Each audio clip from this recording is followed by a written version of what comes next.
Maseches Kesubos Daf Pei picks up right after the Mishnah, which had been discussing when a husband ends his marriage and returns his wife's nichsei malug.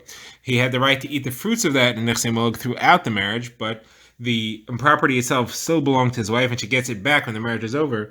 So what happens if he claims that he invested money in it and he wants back his investment? He put something into it, he tried to improve it, and now he wants back what he had put into it. So the halacha we'd seen in the Mishnah was that if he ever ate anything from this field, he got something out of it, he doesn't get back his investment. However, if he didn't eat anything at all, then he gets back his full investment that he put in. He just has to swear how much he put into the land. So the Gemara begins now. The Gemara asks, what is considered to be that he got something out of it? How little is considered to be little? Is there a minimum size that he has to have gotten out of it? So Gemara brings a few opinions here. The Gemara brings Rabbi Asi, who says even if he just got one fig out of it, as long as he ate it in an honorable manner. He didn't eat it chap plop. He sat down and he had a meal out of that one fig. Rav Abba says, in the name of Beirav, even if he just ate a pressed date, that is pressed into a cake that they make out of squeezing a pack of dates together, if you just eat one of them, one of the dates in the squash, so that counts as well. That's even less. Rav Bibi asked, what happens if he ate a squeezed out date that was squashed? It was crushed in order to make a beer out of it, or a type of beer that you make from the dates. What's the halacha with that? The Gemara says that question stands. Teku. The Gemara says if he ate it not derech kavod, if he just ate it in a rush, what is the minimum size for that? It has to be larger than one fig. So Gemara says, Ula says that it's a machlokes between two Amoraim in the west, in Eretz Yisrael. One said it's the size of an isser. Rashi says means the value of an isser, and one said is the value of a dinar. All right, now the Gemara says that the judges in Pumbedisa say that Rav Yehuda did a maisa, he passed on the halacha l'maisa with branches. He said that if somebody feeds branches to one of his animals, there's an animal like an elephant or something that eats branches, so that counts as if he got something out of the field. The branches, if they're eaten, counts as food. It counts as if you did something with it. So Gemara says this is Rav Yehuda l'shitase. Now we've seen elsewhere holds that using branches is enough to be considered to be an eating. That you made a chazaka on a field. Another halacha is that if you use the field for 3 years and nobody protests, then it's proof that it's yours. It's only if you really used it. So what happens if the field included things that you can't use? You couldn't use the field. What happens if it was shemitah, or if it was kilayim, or if it was arlo? You can't do anything with it. So you said you can use the branches. Those branches are not usher in those halachas, and if you use the branches, it counts as using it. So here also, if you're saying if you fed those branches to your elephant, that counts as a use, and therefore the husband has a right to say that he. Therefore, the husband is considered that he used it, and he can't say that he gets his investment back on the field. Now, next, the Gemara quotes from Yaakov, says in Rav Chizda that somebody who spends money on the possession, he invests into the possessions of his wife, while she's a katana, has the halacha of investing money in somebody else's property. If you go over to somebody else's property and do something in it and you invest in it, do you get anything from it? So the halacha there is that if you improve the quality of his property and it went up in value, you get to ask for the difference that you invested, what you improved. What you improved or what you invested, the lower the two. So the Gemara over here says you can ask for what you improved the land. Now, the same thing is true for his wife when she's a katana, because as long as she's a katana, the Gemara is referring to where she was married off by her mother or her brother, and she could just walk out of the marriage at any time.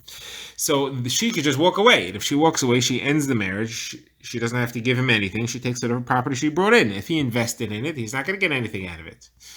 So anything that he invested, therefore, he would get back, like he invested in a stranger's property, he would get back the improvement, the value of the improvement that he made in the property. And this is a special takonas chazal that he gets that. Because really, Vikar Adin Shabbat, he doesn't get anything. He invested, she walked out, the marriage never happened, she canceled it as a mian, she should owe him anything. But chazal mataken that she should get that, because otherwise what's going to happen is that he's going to destroy her property.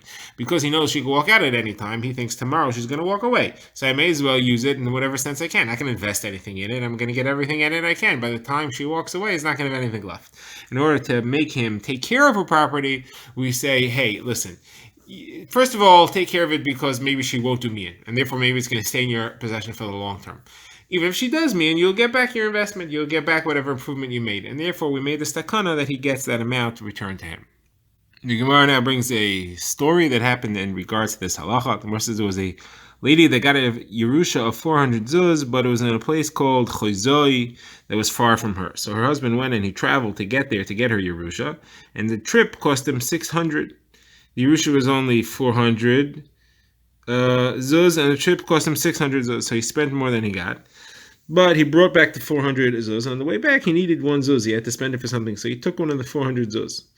So then he came back, and then they had a big issue because he said, "Listen, I brought you 400 zuz, but it cost me 600 zuz. So you have to pay me the 600 that I spent, at least for sure, if the marriage ends." So it's very similar to our case where he invested in her property and he brought it back, and then he said he wants his investment back. So they came before Rabbi Ami, and he said, "Well, this is the halacha where if you get something out of it, so then you don't get a return on your investment. Whatever you ate. Whatever you invested. So he invested 600. He ate one. Doesn't matter how much he invested, how much he ate. He doesn't get back his investment." So the Chachamim said to Rabbi Ami, "This is different. Where do we say that halacha? That's if he ate from the fruits of the property. Here he didn't eat from the fruits of the property. It was a bag with 400 coins, and he took one. So he ate the keren of the property. He didn't eat any of the actual fruits of the property. He got nothing from the fruits of the property. He didn't spend any of it on his own and produce something from it and eat that." So he said, in that case, you're right. He didn't eat anything, so now the halacha changes, and the halacha really is that he has to swear how much he spent, and he gets back everything that he spent. Like we see in the halacha, that if he didn't get anything from the fruits of the property, then he gets back his full investment. All right, now the Gemara has a quote from Rav Asi. Rav Asi says that when he gets back his improvement of the property, we said this specifically in the case of a kitana, we said that he gets back what he improved the property. So he says that's kineged, that is in proportion to how much he spent. What do you mean? The improvement in proportion to how much he spent, what does this mean? So the Gemara goes through two options. So the Gemara first wants to say that he gets the lesser of the two. It's Yodei al HaTachtoina. That means that if the improvement was more than what he spent, he can only take the amount that he spent. Now, this is odd because we already said that he can only take the amount that he spent. So the Gemara says no. It means that if he spent less than the improvement was more than he spent, he just takes what he spent and he doesn't have to swear that he spent that much. So the Gemara says that can be, because now you have a good trick for anybody who doesn't want to swear, or as a matter of fact, for anybody who's lying. He's going to come and he's going to see how much the land improved, and he's going to claim he spent $1 less than that amount. Okay, so then he won't have to swear, even though it's much more than he actually spent. If he spent $100 and improved $500, he'll say he spent $499. He'll be a liar, and he'll get $499 in return, even though he should only get $100. So Gemara says, so therefore that's not the pshat. The Gemara says it means that if the expenses were more than the improvement, he only gets the amount of the improvement and he has to swear. So that which we said, and in a classic case where somebody invested in the property and he gets back his investment, it's only limited to the improvement that was made. If he did not actually improve the property, he can't take more than the improvement that he made, and he still has to swear. The Gemara now has another shayla. What's the halacha if while they were married, the husband hired workers? He hired arisin, sharecroppers, that they should work the field, and they'll get a percentage, 50%, whatever it is. Then he divorced his wife. Now, what happens? If it would be just him, he doesn't get anything. Whatever he ate. Whatever he invested, he's gone. She gets everything else. Now, what happens with the workers, though? They still taina that they want their percentage. They work the field. They want a percentage of the crop that are produced. The wife, however, says, I didn't hire you.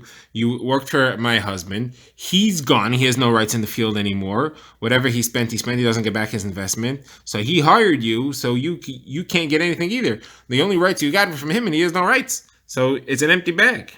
So what's the halacha? So the Gemara says that before we get to an answer, Rava Bar Chanan had a kasha on the question. He said the rule is if somebody works in somebody else's field without being asked, he goes in, he works in someone else's property, so he gets something. He gets the minimum payment for his work, or he gets the improvement that he made on the land, the lesser of the two, but he gets at least something. So here, at least the earth should get something. You want to send away with nothing? You want to say you were only hired by the husband? How do you have such a tzad? Shouldn't be any worse than somebody who worked without being asked at all. No, it's very different. Because in the case of nobody was working the land. This guy saw that it's being is being sent to waste. Anything that he's going to do is all free money. It's an improvement. So he's giving that to the owner. Nothing would have happened otherwise. So therefore, the owner has to pay him at least for the fact that he worked. Minimally for the fact that he worked, even if not for what he actually produced. The lesser of the two.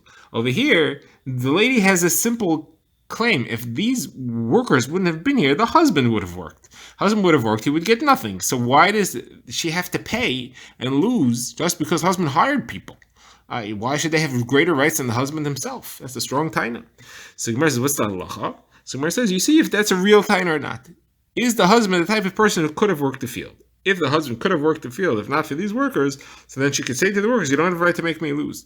The husband would have worked the field, he would leave with nothing. He ate one fruit and that's it, he gets nothing. So you, just because you are working the field instead of him doesn't mean that I lose. However, if the husband was not a type of guy who could have worked the field, then it's like a yerid, and then they're going to get something, at least for the work that they did. Now the Gemara has another shayla. What happens if the husband sells the land? His wife brings in land that's nichsei malug. He doesn't own the land, he just has the right to get the fruits of the land. What happens if he sells the land for that right for fruits? Meaning he sells whatever right he has. He sells the right to the fruits of the land to someone else. Does that work or not? So the question is, why did he have the rights to the fruits in the first place? It's based around that. And the Gemara says, if the reason that he had it is because we want him to use it to support the family, that he should get the fruits and he should process them and he should work them in order to bring it into the house. So then that doesn't help that if he sold it to someone else, that's not what Chazal had in mind. That's not going to help anything at all. They didn't give him the property. They gave him the responsibility to use the fruits to support the family. But to sell it and do business with it, he never had a right like that. So if that's the pshat, then he cannot sell it. On the other hand, maybe we don't know why Chazal were metaking it. They gave it to the husband. The husband has the right to use the fruits. He could sell whatever right he has. The rights to use the fruit, he could sell to someone else. That's the two tzadim in the shayla. So what's the halacha? So Gemara says that Yehuda Mar Bar Marim said in the name of Rava, it works. He sold whatever rights he has, and that's it. Rav Papi said the name of Rava, no, it doesn't work. He's meant to support the family, and he cannot sell the right at all. So now the Gemara says that Rav Papi or Rav Papa, perhaps depends on the girsa, said that Rava really said it his way, and that Yehuda Mar Bar Marim said the name of Rava never said it, and he never heard Rava say it. He kind of figured it out from a story that he saw with Rava, and he was wrong. He learned the pshat wrong. What was the story? How did Yehuda Mar Bar Marim see from Rava that the sale of the fruits works, and what was the mistake? So the story was as follows. There was a lady who married a man, and she brought two shifchos into the property, into the marriage, and they were both malug, and therefore the husband had the right to use them. And then he married another lady. And then he took one of the two shifchos and he gave it to that lady to serve her. So the first lady said, this is my nechsei malug. What is he doing, giving it away to someone else, to a second wife, to a tzara, nonetheless? So she went to Rava. So the Gemara says she screamed and screamed, and Rava didn't want to listen to her. Rava didn't find any validity in her claim that her husband didn't have a right to do that. So Yehuda Mar Bar Marim saw that, and he thought, so you see from here that the husband had the right. The usage of the shifcha was the husband's right. He gave it away to somebody else. He has the right to do that. And there's no restriction on the fact that it has to be for the property, used for the family, whatever. So Rav Papa said, but it was wrong. It was a mistake. Because over here, really Rav holds that it has to be used for the family. But giving it to the second wife is also part of the family. It's also part of the household. So that still fulfills the purpose of Chazal or Mataki. Even though it doesn't help the first wife who brought it into the marriage, but it helps the household in general. And therefore, that's why Rav, even though he really holds it, it's for the household. This case, he said the husband has the right to give it away. Ordinarily, though, to stop and sell it to somebody else, he wouldn't be allowed to. Now, says Gemara, what's the halacha? The halacha, the husband who sells the land for the fruits, did not do anything. It does not count. He doesn't have the right to do that. So what's the reason? So Abaye said, not quite what we said before. Abaye said the reason is a different reason. Rava says the reason what we said before, because he has to bring it in to support the family, to use for the household. He doesn't have stama right, and it's not dependent on anything, and he could sell it if he wants. Now, Abaye had a different reason. Abaye said, he give it to somebody else, afraid he's going to destroy the property. The husband, as long as he's using it, is going to take good care of it, because he's hoping it'll become his one day. He's hoping his wife's going to die, and he'll inherit it from her. Well, he's not hoping she's going to die, but as far as the property is concerned, he has in mind that he may possibly inherit it one day. If he sells it, that person knows he only gets fruit out of this. He doesn't own it. He has nothing to lose. He's never going to own it. So therefore, he'll destroy it. And if he could, he'll wear it out until there's nothing left. And we don't want the lady to lose her property, which he's going to need to get back when the marriage is over. And therefore, we don't allow him to sell it to any third party. Okay, so we have two pshatim. One is that it's going to be destroyed by overuse, and the other is that the husband has to use it for the family. Says the Gemara, what's an nafkamina? So Gemara brings three nafkaminas. Nafkamina number one is if the property is close to the city, so that the husband can keep an eye and make sure it's not being destroyed.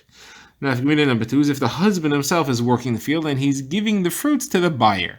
So the buyer is not going to destroy it. The husband's the one who is working, he's going to take good care of it. The third thing is the third nafkamina between these two answers is the other way, and that's what happens if the husband takes the money that he got from the sale and he uses it to support the family. So now, even though he's selling it to a third person, there's no problem of not being able to support their family. There is, though, the problem of that the other party is going to destroy it. So if that's a pshat, it would still be aser. We're now begin the next Mishnah, a very lengthy Mishnah, which will take us to the end of the daf, and it discusses these various halachas of a woman's property. Nichsim malug, is she allowed to sell it? When it's referring to a shemeres yavam, that's a woman whose husband died without children, and she's waiting for her former husband's brother to do yibum, and that then she would become his wife. In the meantime, she's not his wife at all. And now she gets property. Some property fell into her rishos. She inherited it or something. What does she do with it? Now, what are the halachos? So first question is she allowed to sell it? She's going to become somebody's wife soon, so that would be bringing it into the marriage. Can she sell it? So the Gemara says, Beis Hillel, Beis Shammai both agree. She's allowed to sell it. The sale stands. She's nobody's wife now, even though there's a zika. It's her property. She can do whatever she wants with it. Now, what if she dies? What happens to the property now? And what happens to her nichsei malug? What happens to her nichsei malug? What happens to her nichsei tzim barzel? That's all the property that she brought into her first marriage. Property she gets now, property she brought in that the first husband had left in her possession, nichsei malug, but he was using, and property that became the possession of the husband that he had to give back their equivalent value at the end. What happens with all these things? So it's machlokes Beis Shammai and Beis Hillel. Beis Shammai says the inheritors of her husband, inheritors of her father will split it. Her father would meaning her inheritors, because her property, if it doesn't go to her husband after she dies, would go to her father, and then her inheritors will split. So she and her husband are going to split all this property. That's Beis Shammai's approach. The Gemara explains it in different Masechta.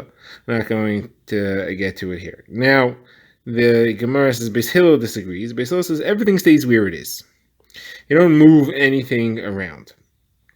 So that means that the property that's being held by the husband stays by the husband. The ksuba that the husband would owe stays by the husband. Any property that she was holding, or anything like that, that stays by her and therefore goes to her father. Okay. Now, the next question is, what about money that her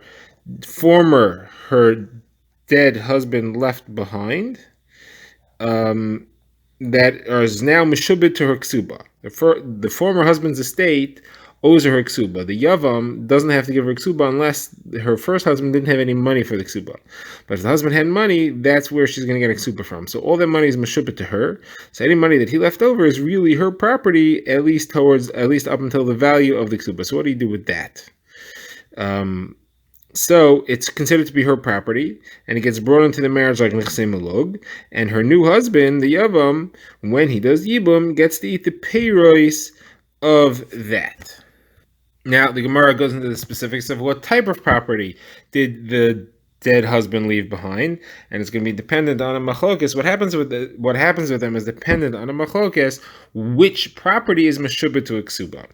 So the Tanakam that we're going to see here holds that all property is meshubah to the ksuba, both the real estate and the movable, and therefore, if she had some movables, So that Bashim B'Chaksuba belongs to her. So the husband wants to get the pairs of that. How do you get the pairs of movable? You have to sell it and buy land, and then you can get the pairs of what grows from it. But the fruits themselves are considered to be the Karen, that's considered to be the land itself. So therefore, if she gets coins, you got to sell it and buy land. If she gets fruits that are detached from the ground, you have to sell it and buy land. That's the Tanakhama's opinion. Chachamim say metaltalin is not meshubed to a ksuba at all. Therefore, the metaltalin never belongs to her. The metaltalin is the husband's, and the rule is that a husband's property, besides for her, what goes to her, a husband's property goes to the brother who does Yibum. So if he does Yibum, he gets it, and it's all his, and there aren't any issues. Now, the Chachamim here say something funny, though. The Chachamim say that actually it depends who grabs it first. And the Gemara is going to ask why. Who grabs it first means that if the husband grabs it first, it's his, and if the Yavama grabs it first, it's hers, and then becomes Nechsei Malug, and you sell it, and you buy property, and the husband eats the fruits of that, and she gets it back when she exits the marriage. Now, what about fruit that's attached to the ground? So here you have a different machlekes. Rabbi Meir says anything that's attached to the ground is meshubah to the ksuba, and therefore it belongs to her, and you have to consider it to be Nechsei Malug, so you have to evaluate how much it's worth. The husband has to give that back to her, has to give her that value, the difference in value between a field full of fruit and a field that's empty, has to give that to her, and then he takes the land, he can take the fruits because he just bought it, and then he can use the land and any fruits that come with the land afterwards. Now, what do the Chachamim hold as far as fruits that's attached to the tree? So they say that it belongs to him, belongs to the husband. It's not meshubah to the ksuba at all, and therefore it's his. And you don't have any issues. And again, the Gemara is going to ask, how does that make sense? Now, what happens when he goes ahead and marries her? He actually does yibum. So she's his wife as far as all halachos, but if there's still property in the estate of her first husband, she collects her ksuba from that. Now, he cannot say your ksuba is lying on the table, go take it. All the property is meshubed. She can take it from anything that's meshubed. She's allowed to take the ksuba from anything that was sold and all of that. Any man to his wife also can't say, oh, here's your ksuba, go find money. I don't have any money for you. But she gets her ksuba collected from anything, even things that was actually sold. Now, what happens if he divorces her? That is, the Yavam divorces her. So she collects her property, she collects whatever's promising ksuba, and she goes. And the husband can now sell whatever he has left over. There's no shibudim left. You don't have any shibud after the divorce happens. Now, if he remarries her, so again, that's the same as every other situation where somebody remarries a wife, and she gets her ksuba. She gets her original ksuba, she's stuck with that, and she doesn't have any shibud on anything else.